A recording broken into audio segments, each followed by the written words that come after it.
atelier est comme la maison du Seigneur. Ça, c'est l'église. On ne peut pas être dans une église comme dans nos maisons habituelles. La maison de Dieu, c'est la maison de bénédiction. Ce matin, je sais que Dieu va faire quelque chose. Il va bénir quelqu'un. Je sais que tu vas rentrer chez toi avec une portion de bénédiction.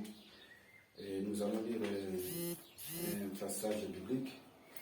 Nous allons lire dans le livre de Luc chapitre 22, verset 19 jusqu'à 20. Luc 22, 19 à 20. Je vais lire la parole de Dieu. Ensuite, il prit du pain et après avoir rendu grâce, il les rompit et il les donna en disant, ceci est mon corps qui est donné pour vous. Faites ceci en mémoire de moi. De même, il prit la coupe après le repas et la leur donna en disant, cette coupe est la nouvelle alliance à mon sang qui est répandue pour vous. Amen. Amen. Nous allons lire encore un autre verset. Cette fois-ci dans 1 Corinthiens. 1 Corinthiens. 1 Corinthiens chapitre 11. Chapitre 11, versets 26 à 29.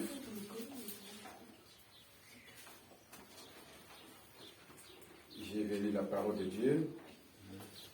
1 Corinthiens chapitre 11, verset 26 jusqu'à 29. Je lis la parole de Dieu.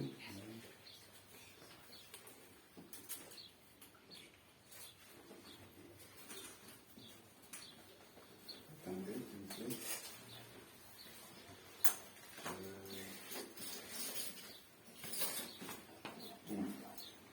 Car toutes les fois que vous mangez ce pain et que vous buvez cette coupe, vous annoncez la mort du Seigneur jusqu'à ce qu'il vienne. Amen. C'est pourquoi celui qui mangera le pain et boira la coupe du Seigneur indignement sera coupable envers le corps et le sang du Seigneur. Amen. Que chacun donc s'examine soi-même et qu'ainsi il mange du pain et boive de la coupe. Car celui qui mange et boit sans discernement le corps du Seigneur et boit un jugement contre lui-même. Amen. Amen. Est-ce que tu peux encore acclamer pour cette parole? Amen. C'est pour la grâce de Dieu et c'est pour l'honneur de Dieu. C'est très important. Peuple de Dieu, à ce moment, nous voulons parler pendant quelques minutes de la Sainte Seine. Bien aimé, la Sainte Seine, ce n'est pas un repas comme tout autre repas. C'est un repas prophétique, un repas spirituel. C'est le tout dernier repas que Jésus-Christ avait mangé avec ses disciples. Alléluia. C'est pour cela, lorsque tu veux passer dans la table du Seigneur, il faudrait te préparer. Tu ne peux pas venir dans la table du Seigneur manger sans que tu sois préparé. Alléluia. Et lorsqu'on parle de la préparation, il faut une préparation spirituelle. Il faut t'examiner comme la Bible nous dit dans 1 Corinthiens chapitre 11. Il faut faire ce qu'on appelle l'auto-examen de ta vie. Parce que ce n'est pas n'importe qui, tu viens comme ça, tu manges le pain, tu manges la nourriture du Seigneur, tu manges dans la table du Seigneur. Alléluia. Parce que la Sainte Seine, ça bénit, et d'un côté, ça maudit. Alléluia. Donc il faut faire attention.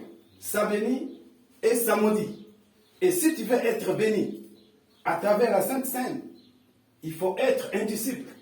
Il faut être celui qui marche dans la crainte de Dieu. Il ne faut pas avoir de problème avec des gens. Quand tu sais que tu as un problème avec ton frère, tu as un problème avec ta sœur, avant de manger la Sainte Seine, il faut demander pardon. Alléluia. Amen. Il faut lui pardonner. Amen. Tu ne peux pas avoir les problèmes dans ton boulot.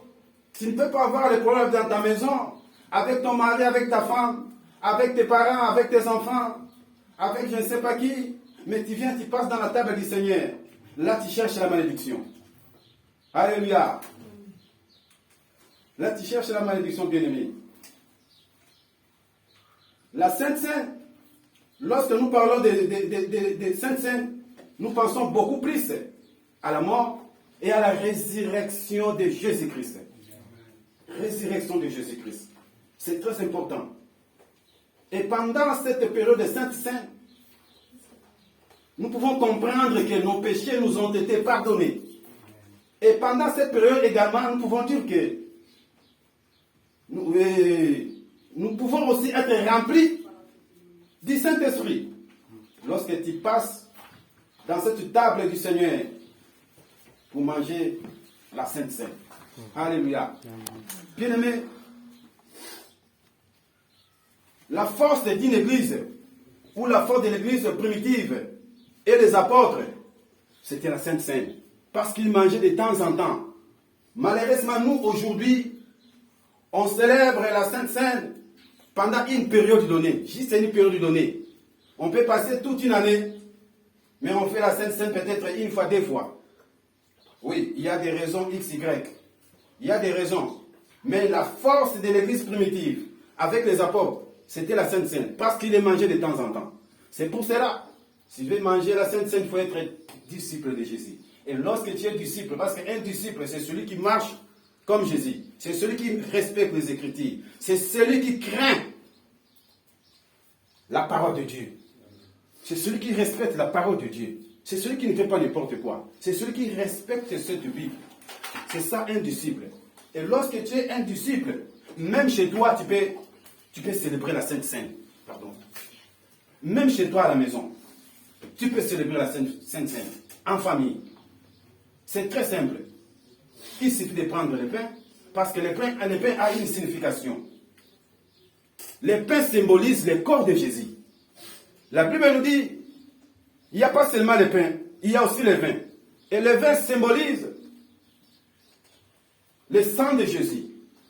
Alléluia. Le sang de Jésus. Et lorsque tu vas boire ce pain, et tu vas manger ce pain, la Bible dit, les choses doivent changer. C'est-à-dire, lorsque tu avais un problème, à travers la Sainte Seine, la maladie peut partir. Si tu avais un problème, quelque chose de spirituel, l'histoire peut changer à travers la Sainte Seine. Alléluia. Est-ce que quelqu'un me suit? Amen. Donc, à travers la Sainte Seine, l'histoire de ta vie peut changer. Tu peux devenir c'est-à-dire un homme nouveau. Tu peux devenir tout autre à travers la Sainte Seine. C'est pour cela, lorsque tu veux manger ou tu veux passer dans cette table, bien aimé, il faut être pire. Avec la Sainte Seine, il faut être pire. On ne peut pas être indigne et venir passer dans la table du Seigneur. Ce n'est pas bon. Là, tu crées des problèmes toi-même. Tu crées des problèmes dans ta vie pour rien. Alléluia. Donc, la Sainte Seine a une importance très capitale dans la vie d'un chrétien. Très capitale. C'est pour cela, lorsque Jésus-Christ prenant le pain, il le brisa, ce n'était pas pour rien. Il a pris le pain, comme la Bible nous dit, il a rempli le pain, il a distribué à ses disciples. Et ensuite, il va prendre la coupe de vin. Il va prier, il va bénir, il va remettre à ses disciples. Il dit, ceci est mon sang. Alléluia. Bien-aimé, ce matin, je voudrais te dire, le monde est un pain brisé. Et tel que tu es là aussi, tu es un pain brisé. Le pain brisé, c'est celui qui comprend la souffrance de l'autre. Le pain brisé, c'est celui qui comprend la souffrance des autres. Le pain brisé, c'est celui qui amène la bénédiction dans la vie de quelqu'un. Le pain brisé, c'est celui qui donne la solution dans la vie d'un individu. Et le pain brisé, c'est celui qui peut te donner la guérison ce matin. Et le pain brisé, il est là ce matin pour te bénir. Toi avec toute ta famille. Il est là pour te donner la paix du cœur. C'est le pain brisé. Les pains brisés, c'est Jésus-Christ de Nazareth. Les pains brisés, c'est la parole de Dieu. Les pains brisés, c'est celui qui a été mort sur la croix de Golgotha pour que toi et moi, nous ayons la vie et nous soyons en paix. Alléluia. Voilà ce que j'allais vous dire ce matin d'une manière courte concernant notre point sur la Sainte Seine. Que Dieu vous bénisse. Amen. Acclamons le roi des rois.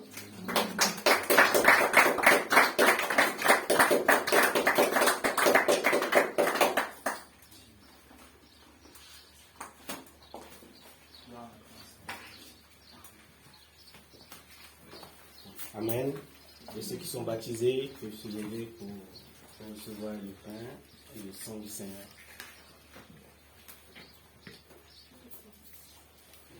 Gloire à Dieu.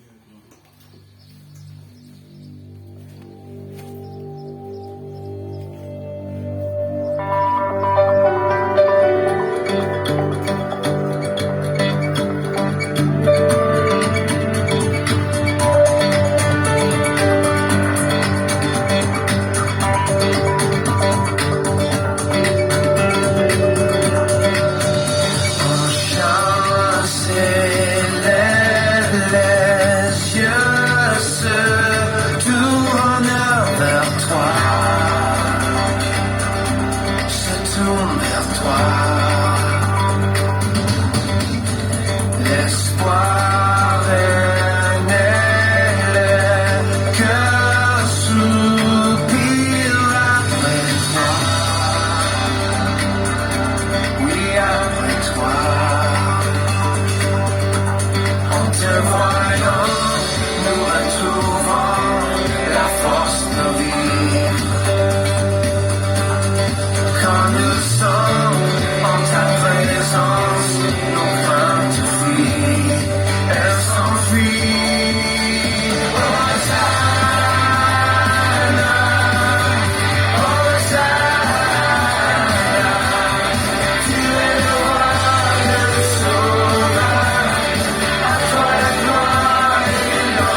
Nous allons prendre ces derniers chants avant d'écouter la parole de Dieu.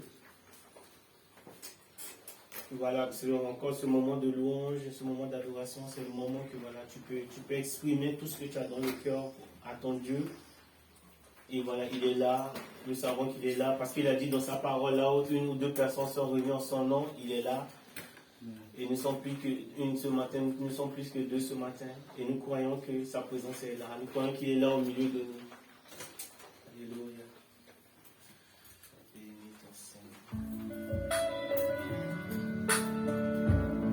Bien avant que le monde soit, notre Dieu existe déjà. Merci. Bien avant le chant qui créa l'univers, bien avant l'esprit qui planait sur la terre, bien avant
les annonces. Donc, tous les mercredis, sur la page de l'église, il y a l'enseignement que le pasteur donne. Donc, pour ceux qui sont disponibles à partir de 20h. Et le samedi à 19h30, on a la prière. Donc, on est sur le groupe WhatsApp. Pour le moment, on n'a pas encore de local.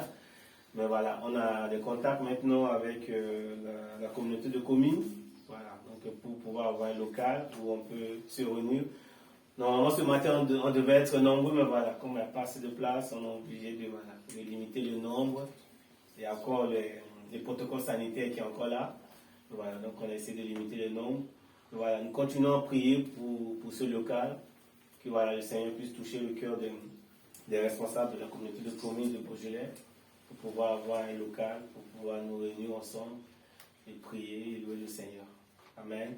Donc voilà, notre rendez-vous hebdomadaire, c'est tous les mercredis à 20h. Il y a l'enseignement que le pasteur donne sur la page de l'église. Et le samedi à 19h30, c'est la réunion de prière, une réunion, pour nous exprimer ensemble. Donc voilà, nous allons laisser la place au pasteur qui va venir apporter la parole du Seigneur. Voilà, que le Seigneur nous bénisse encore ce matin. Parce que voilà, la parole de Dieu est la vérité et que le Seigneur sait que ce matin nous désirons encore écouter le conseil qui vient de lui. Amen.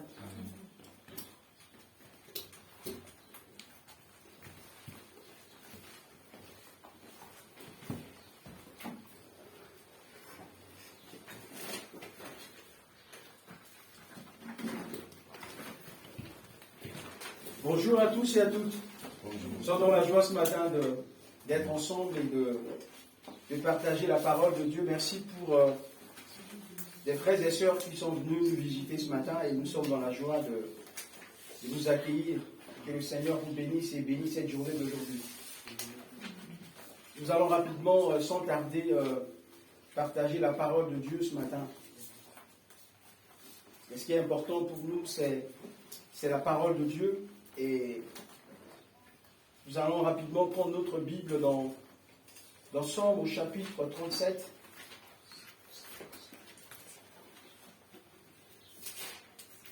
Père, merci, nous voulons te remercier. Remercier pour ta présence ce matin. Remercier de ce que tu es là. Et tu parles à nos cœurs. Moi le premier, Seigneur. Merci pour cette opportunité que tu nous donnes. Comme a dit David, approcher de Dieu pour moi, c'est un bien.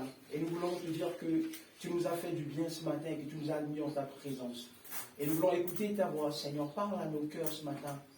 Touche nos cœurs, touche nos âmes, Seigneur. Que ta parole puisse nous éclairer ce matin sur un point peut-être que nous ne sommes pas clairs là-dessus.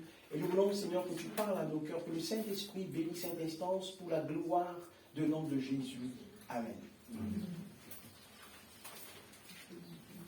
Nous allons Somme 37 à partir de verset 25. Et la personne qui parle ici, c'est David. Et il y a une chose qui est un peu étonnante parfois que ça me fait rire, je me souviens. Il y a parfois des personnes qui n'acceptent pas leur âge. Vous voyez, ils ne veulent pas, vous voyez, ils ne veulent pas. Et quand vous leur disiez que, je me souviens, j'ai appelé une femme, je ne sais pas, et elle n'était pas contente du tout, parce que je l'avais appelée. Et on va rapidement lire ce verset, Somme 35, les versets 25, la Bible dit. Somme 35, 37, vous avez trouvé, Somme 37, les versets 25. C'est David qui parle ici. J'ai été jeune et j'ai vieilli. Il est en train de parler de deux étapes de la vie de l'homme qui est tellement cruciale, qui est tellement importante. Et lorsqu'on parle de la jeunesse, on parle du moment où l'homme a toutes ses forces, a toutes ses capacités intellectuelles, où c'est l'âge où chaque jeune va essayer de projeter son avenir et essayer de donner tout ce qu'il peut pour construire son futur. Et David va dire, j'ai été jeune. Et quand on parle de la jeunesse aussi, on peut parler aussi des échecs, on peut parler aussi de l'humiliation. Et quand on voit dans la vie de David, quand il dit que j'étais jeune, La Bible dit que David, il est le dernier de la famille parce que le jour où le prophète Samuel était allé pour choisir un roi comme Dieu avait voulu pour remplacer Saoul, le prophète Samuel va arriver et il va arriver dans la maison de son père qui s'appelle Isaïe et il arrive et il demande de présenter les enfants. Et Isaïe va faire passer les 7 enfants. Il va demander, mais c'est tous tes enfants? Mais non, mais il y a un qui est resté là-bas, il y a un qui est resté, mais il n'est pas là, il est en train de s'occuper des brebis. Vous voyez un peu cela? Il est en train de s'occuper. Et on peut connaître parfois le mépris de sa propre famille, le mépris de son propre père ou de sa propre mère, ou peut-être de ses frères, ou peut-être des personnes que nous connaissons. Et la jeunesse, parfois, elle est difficile, parce que tout est noir, tout est sombre. Avec tout ce que le monde traverse actuellement, il y a des jeunes qui se posent des questions. Qu'est-ce qu'il va devenir? Et peut-être ceux qui arrivent en Europe, ceux qui arrivent à l'Occident, mais ceux qui sont en Afrique, au plus plan de village là-bas, ils ne savent pas ce qu'ils vont devenir. Et quand David dit cela, il dit cela avec beaucoup de propriété parce qu'il a vu Dieu dans sa vie. C'est pour cela que je vais parler à un jeune ce matin, celui qui m'entend, même si il est au fond du monde, le Seigneur va prendre soin de lui là-bas. Et parce que quand David parle que j'ai été jeune, parce que David aussi, il ne parle pas de côté négatif où la folie de Saoul était derrière lui pour le détruire, pour le tuer, pour l'assassiner. Et il a vu la fidélité de Dieu dans sa jeunesse. Il a vu la délivrance de Dieu dans sa jeunesse. Il a vu la main de Dieu dans sa jeunesse. Et lorsque David dit « j'ai été jeune », c'est que nous pouvons être jeunes, même si nous traversons des moments difficiles, nous devons croire à la fidélité de Dieu. Nous devons croire à la bonté de Dieu. Parce que David a expérimenté ça. Imagine-toi un jeune berger qui s'occupe de brebis de son père et il arrive dans un champ de bataille et il croit à ses frères et il est tellement docile, il est tellement obéissant à son père. C'est ce que il faut avoir cette capacité-là, les jeunes. La docilité, l'obéissance. Et son père lui dit, mais un berger, il est déjà méprisé dans la famille, mais il a toujours le respect de son père. Et son père lui dit, mais tu vas donner de quoi à vivre à tes frères qui sont sur le champ de bataille. Et il va partir. Mais pendant ce temps qu'il s'occupait de brebis de son père, il y avait des lions, il y avait des ours qui attaquaient les brebis. Mais il a vu la fidélité de Dieu dans le coulisses. Il était seul. Il n'y avait personne qui était là. Mais Dieu était là. Alors je vais te dire ce matin, jeune qui m'entend, là où tu as un combat que tu es en train de mener seul, mais Dieu est avec toi. Il faut y croire que tu n'es pas seul dans ce combat. Dans le coulisses, Dieu te voit et il te vient en aide. Et David va dire que quand j'ai été seul dans la forêt et que personne, on vit dans le monde de vertu, tout le monde veut apparaître parfois. On vit dans le monde, tout le monde vous demandera, monsieur, vous faites quoi dans la vie? Madame, vous faites quoi dans la vie? Il faut expliquer que je suis le directeur, je suis ceci. On considère les gens de ce qu'ils ont. On vit dans le monde matérialiste. Où parfois on se sent humilié parce qu'on n'est pas sur le même diapason avec l'autre. On n'est pas considéré parfois. Les gens nous méprisent parce qu'on n'a pas fait des longues études parfois. Peut-être on n'a pas dans une famille noble. On vient d'un, je ne sais pas quoi. Mais Dieu n'est pas comme ça. Dieu nous considère, quel que soit que les hommes nous méprisent, mais Dieu, devant Dieu, on a de la valeur, on a de la considération. Et ce matin, tu dois le croire que devant Dieu, tu as de la valeur. Même si ton propre père te méprise, mais la sémence, ça ne vient pas de lui, ça vient du ciel. Ah oui?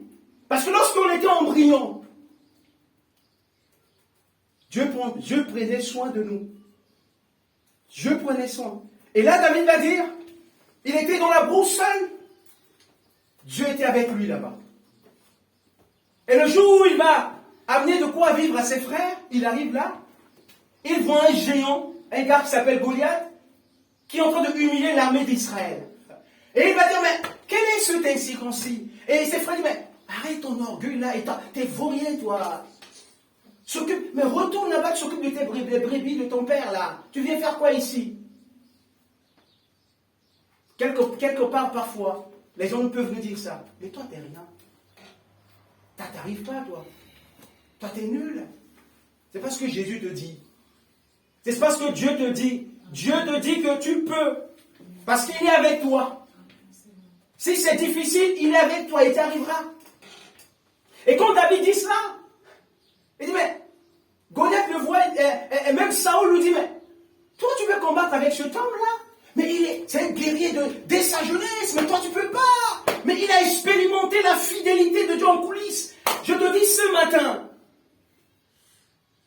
dans ton coulisse, dans ton coin, où personne ne te voit, il faut développer une relation personnelle avec Dieu. C'est ce que David avait fait avec Dieu. David a expérimenté la fidélité de Dieu, la délivrance de Dieu, quand personne ne le voyait.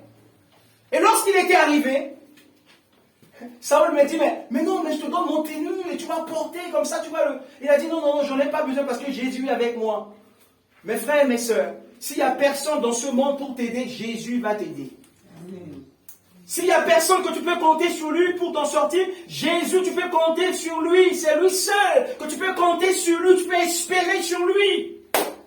C'est lui seul qui est capable de te délivrer. C'est lui seul qui est capable de changer ta vie, de changer ton histoire. Et on voit là, David est là, devant Goliath. Ses grands frères étaient là. Saoul était là, un homme guerrier. Le soldat d'Israël était là. Et on voit un petit qui sort de la brousse. Et il va voir un gars géant de 3 mètres. Il dit que mais il veut le faire terrasser, mais. Et parfois c'est comme ça. Vous allez expliquer les choses aux gens, il dit mais le gars il est un peu fou, il est un peu cinglé le gars. Mais il fait quoi là? Il est en train d'enlever là. C'est des rêves utopiques là. Mais non, ça n'aboutira jamais. Non. Avec Dieu, il n'y a pas de rêves utopiques. C'est par la foi qu'on peut expérimenter le surnaturel de Dieu. Seulement par la foi. Ce n'est pas avec des intellects, mais la foi. Et là, le jeune David, il va faire quoi? Il va tuer Goliath. Donc David dit, j'ai été jeune et j'ai vieilli. Et là, moi je parle, j'ai été jeune. Donc David a expérimenté la fidélité de Dieu dans sa jeunesse. Dieu l'a délivré de la main de Saoul. Dieu l'a donné la victoire en face de Goliath. Et là, il va dire, j'ai été jeune. Et dans ma jeunesse, j'ai vu Dieu. Mais quand je suis devenu vieux aussi, j'ai vu Dieu. Et là, on va voir que David est en train de nous parler de présent, de passé et de futur. Dieu, il est maître dans le temps. Dieu que nous prions, il est le maître dans le temps. Il est présent, il est au passé, il va être au futur. Ce n'est pas des circonstances qui vont changer ce qu'il est. Quel que soit ce que nous traversons, les difficultés que nous sommes en train de traverser, Dieu est fidèle. Même si la situation est là, nous sommes dans un brouillard total, on ne voit même pas, on ne voit pas l'horizon, mais on doit croire. Et David m'a dit, j'ai été jeune et j'ai vieilli. Et moi je vais parler, prenez votre Bible dans je pense Luc 2, verset 26. Il y avait un vieux qui s'appelait Siméon. Et ce vieux avait reçu quelque chose de la part de Dieu. Dieu lui avait dit, averti divinement, Dieu a dit, écoute Siméon, tu ne mourras pas. Et c'était un vieux. Est-ce que vous pouvez lire ce verset rapidement avec moi? Ça se trouve dans Luc au chapitre 2, le verset 26. Si je ne me trompe pas. Très rapidement, on va lire ce verset. Je ne vais pas trop m'attarder, mais je vais rapidement partager ce verset avec vous ce matin. Luc au chapitre 2.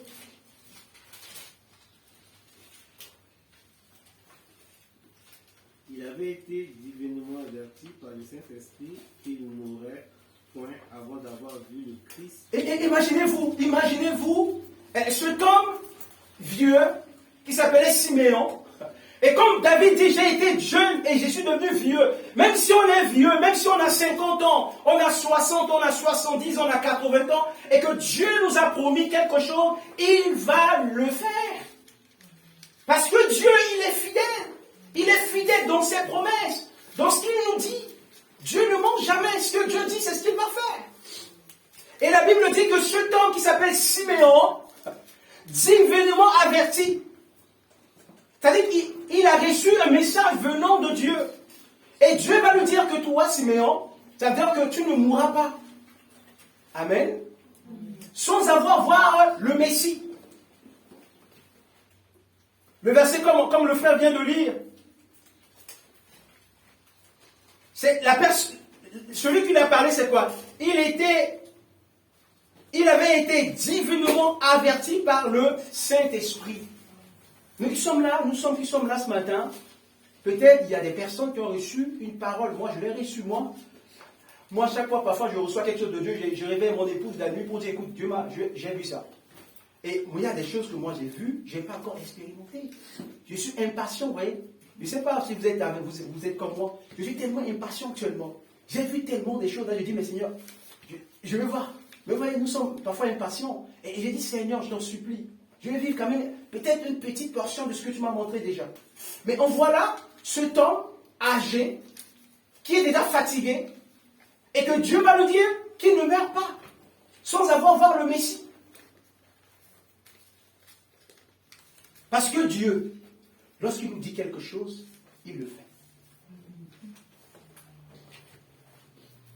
Et le verset 27, la Bible dit, il vint au temple poussé par le Saint-Esprit, et comme les parents apportaient le petit enfant Jésus pour l'accomplir à son égard, ce qu'on ordonnait la loi, il le reçut dans ses bras, bénit Dieu. Il ne bénit pas l'enfant, mais il bénit Dieu.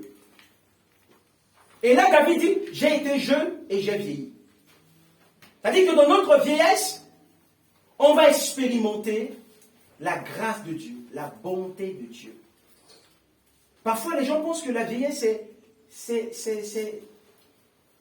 pénible, c'est une souffrance. Mais parce que tellement que certaines personnes ont grandi avec... Mon père, il a 98 ans.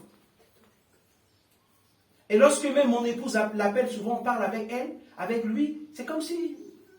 Il exclame, il est heureux, il parle, Moi, je pense que moi, je dis toujours à Dieu, moi, quand je vais être vieux, je ne veux pas être un vieux aigri voilà.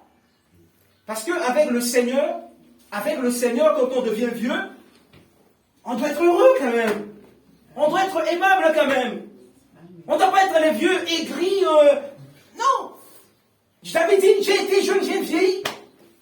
Pourquoi David dit cela? Parce que Dieu a honoré sa promesse dans la vie de David. Vous savez pourquoi? Dieu lui avait dit, il va lui donner successeur, Salomon. La royauté de David est restée parce que lorsque David est devenu vieux, Dieu lui a donné successeur. Qui? Salomon. Et quand David entend dire que j'ai été jeune et j'ai vieilli, parce qu'il a vu la fidélité de Dieu dans sa promesse. Et c'est exactement ce que Simeon a expérimenté.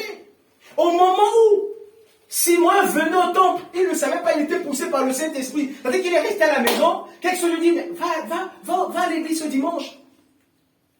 Et il arrive à l'église, et là il a aperçu, comme d'habitude, on est venu présenter un enfant. L'enfant c'est qui? C'est ce que Dieu lui a dit, c'était Jésus. Amen. On va lire le verset, il dit quoi? Le verset 28, il dit, il le reçoit dans ses bras. Il portait, en fait, ce que Dieu lui avait dit, il a porté dans ses bras.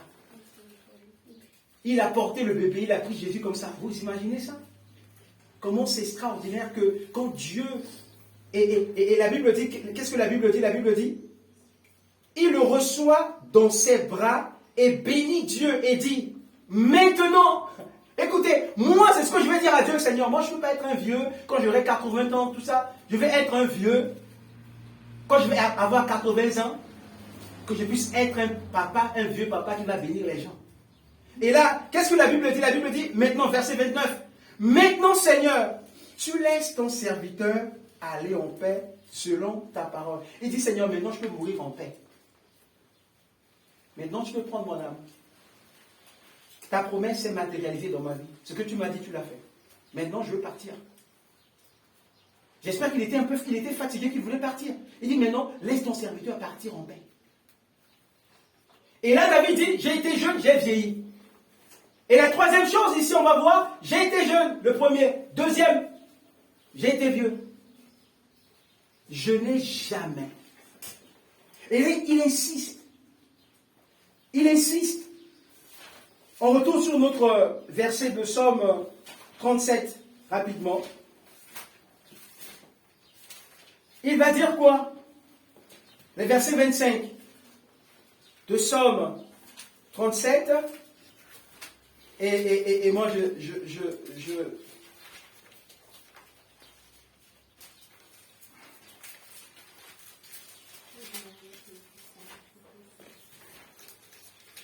Quelqu'un a trouvé le verset, peut lire? Lequel? Psaume 37. Ouais, le verset 25. J'ai été jeune, j'ai vieilli, Ouais. et je n'ai point vu le juste abandonné. Voilà, il a dit, j'ai été jeune et j'ai vieilli. Je n'ai jamais vu. Pas regardé. Je n'ai jamais vu. Et quand il dit ça, cette affirmation, qu'il a dit qu'il n'a jamais vu. Il n'a jamais vu. C'est pour cela que j'ouvre cette parenthèse. La fidélité de notre vie, lorsqu'on est fidèle avec Dieu, lorsque dans notre marche chrétienne, lorsqu'on marche avec Dieu et qu'on est fidèle avec Dieu, on vit aujourd'hui dans le monde d'égoïstes où les gens pensent qu'à eux, ils ne pensent pas à leur progéniture. Un père, une mère, elle ne pense pas à elle. Elle pense à ses progénitures. Lorsqu'elle fait des choses, elle pose un acte. Il faut que les actes qu'il va poser aujourd'hui, les conséquences vont être subies par sa progéniture. Il faut savoir que ce qu'on pose comme acte aujourd'hui, ce n'est pas nous qui payons, mais nos enfants payeront. Nos petits-enfants payeront. Donc si on pose un acte béni, nos enfants vont être bénis de la part de Dieu demain. La main de Dieu, la miséricorde de Dieu reposera sur nos enfants, sur nos descendants.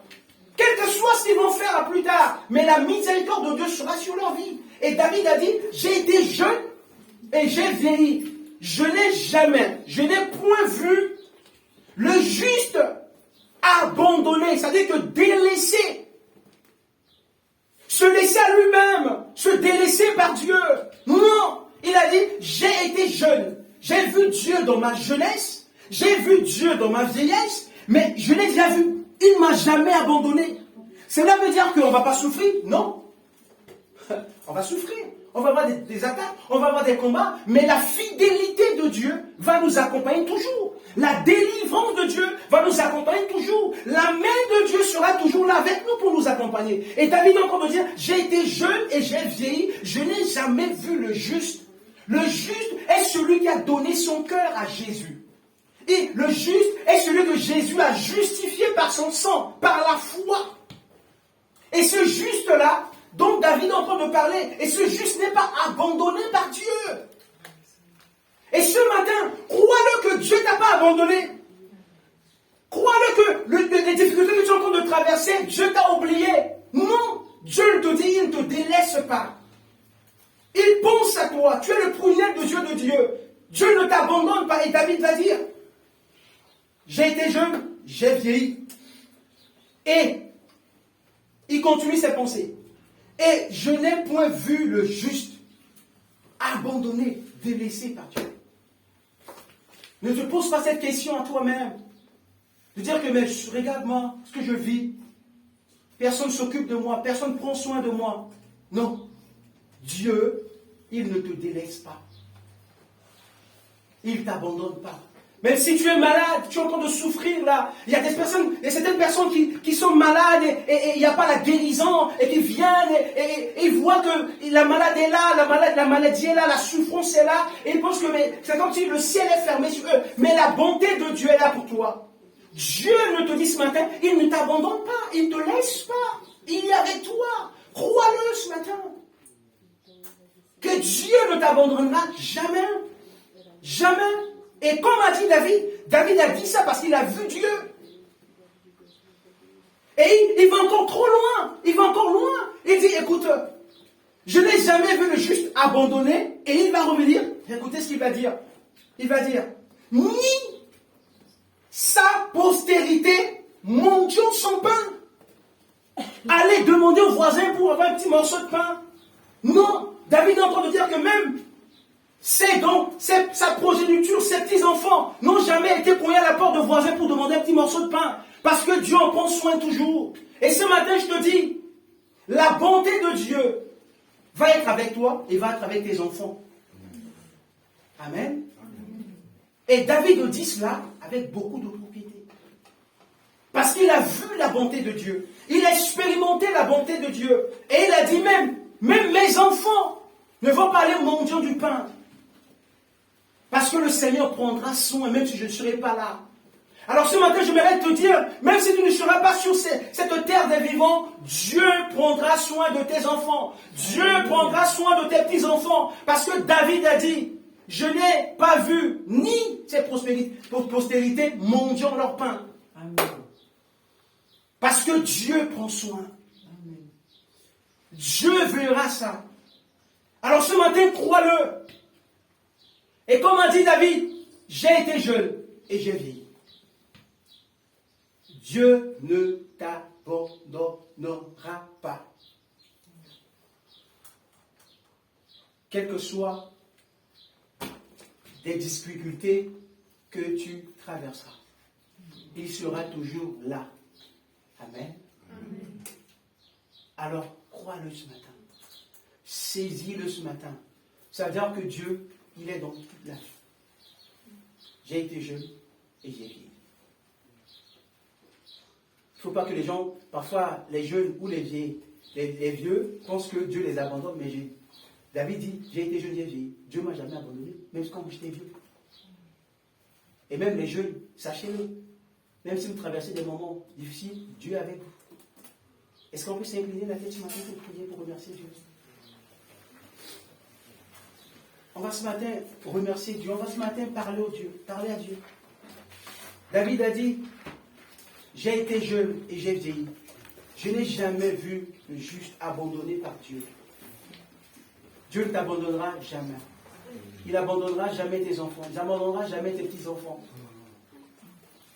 Crois-le ce matin qu'il sera avec toi. Il va te bénir. Il va te faire du bien.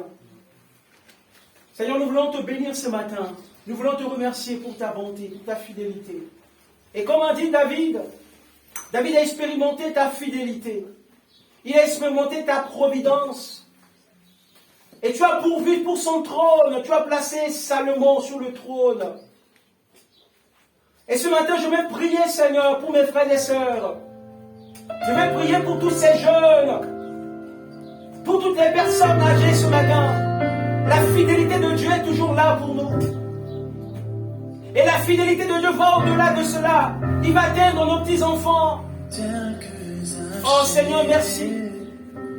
Je te bénis ce matin, je te loue parce que je crois, Seigneur, que ta fidélité est tellement grande pour nous.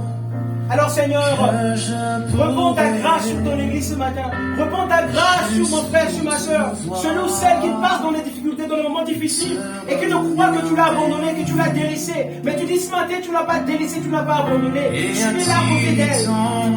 Je prie au nom de Jésus Seigneur que tout esprit de doute, tout esprit de peur soit repoussé ce matin. Et que Seigneur, la joie et que la paix de Dieu puisse prendre la place dans les cœurs. Que ton nom soit béni, Seigneur. Bénis ton église encore ce matin, dans le nom de Jésus. Car je suis trop petit. Remplis-moi de ta paix. Renonce à tout pour te servir.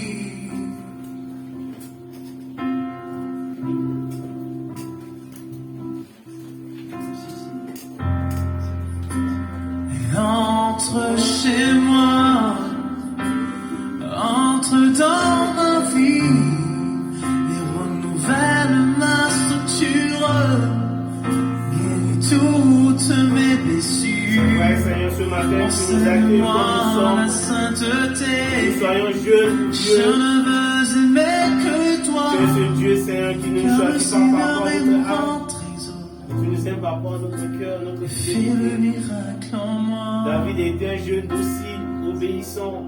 Et tu l'as accompagné toute sa vie. Et il le témoigne là dans cette parole, dans la parole de son. Et nous voulons croire à ces paroles aujourd'hui, ce matin. Que tu es ce Dieu-là qui nous suit toute notre vie. Tu es ce Dieu qui tient toujours ses promesses. Tu es ce Dieu qui réalise, qui matérialise tout ce qu'il promet. Et nous allons le croire ce matin encore. Que je pourrais juste pour te voir, te regarder et attirer ton attention vers mon cher besoin de toi, mon Père. J'ai besoin de toi, Seigneur, car je suis trop petit. Remplis-moi de ta paix, commence à tout pour te servir. Entre chez moi,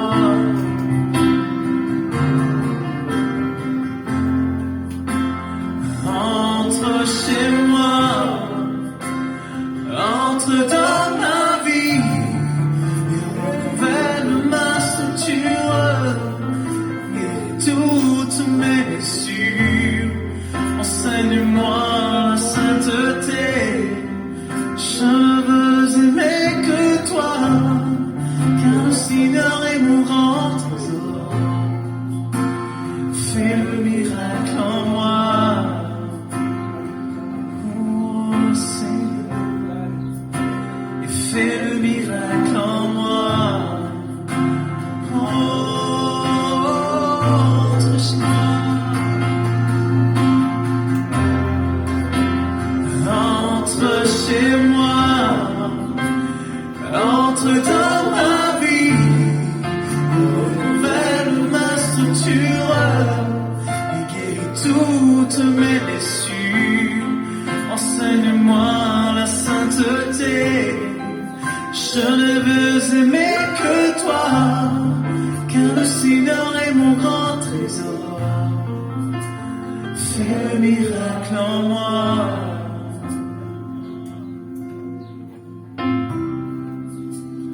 Fais le miracle en moi.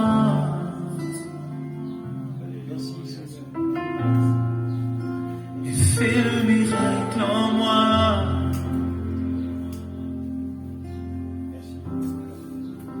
Et fais le miracle en moi.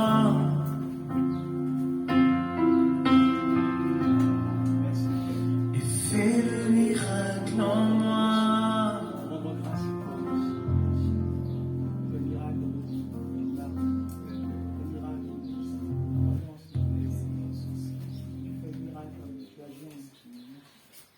Amen.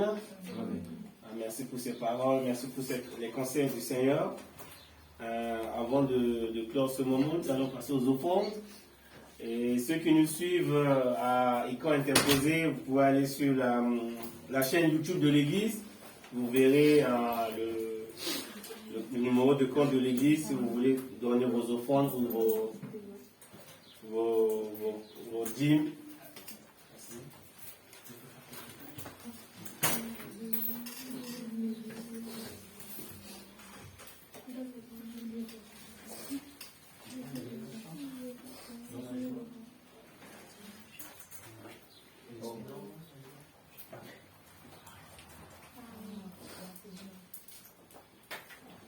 Et sur la chaîne YouTube, vous trouverez d'autres enseignements, d'autres conseils de Dieu.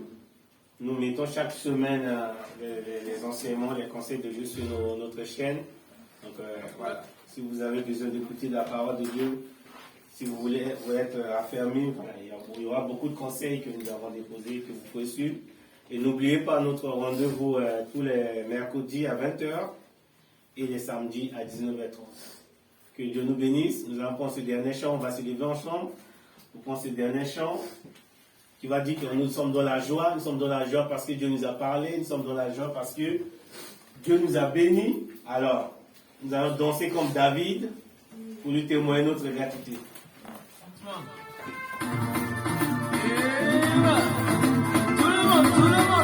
le monde,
Après le culte, on a un moment de convivialité à passer ensemble.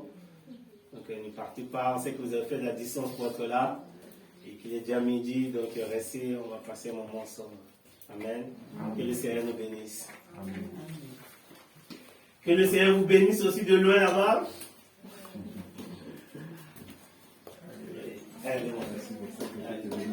Amen. Alors, on a passé un bon moment. T'as pas de livre? Tonton, Non, on va mettre sur la chaîne. Vous êtes tellement content de voir. Au revoir.